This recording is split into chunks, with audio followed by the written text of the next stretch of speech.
I think trust is honesty, open communication, straightforwardness. We all have those trusting sensors. First of all, I try to get this gut feeling and try to be sensitive to it. It's like, I don't know music, but if I hear a bad note, I think I can recognize it.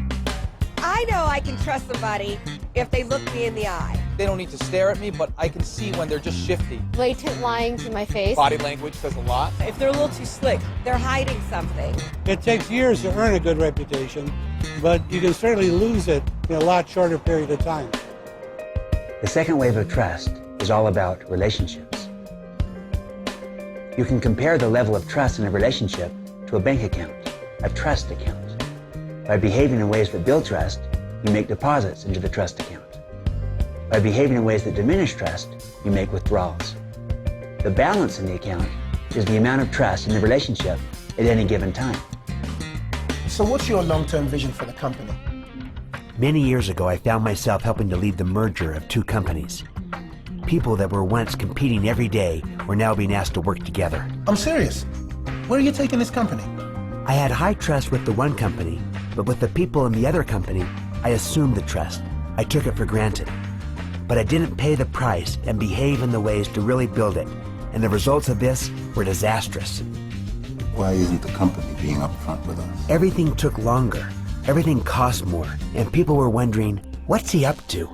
I consciously became aware of this, that I had assumed trust. I took it for granted. I hadn't paid the price. And then I began to shift my behavior, began to build it, began to focus on interacting in ways that built trust, became very conscious of it, very aware of it, very explicit and deliberate about it.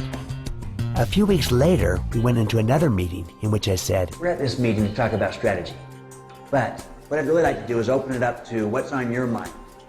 I know we're going through these tough issues with the merger, who's in what role, who's staying, who's going.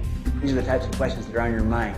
And rather than skirt it or duck them, I'd like to discuss them head on. And for 10 hours, I listened.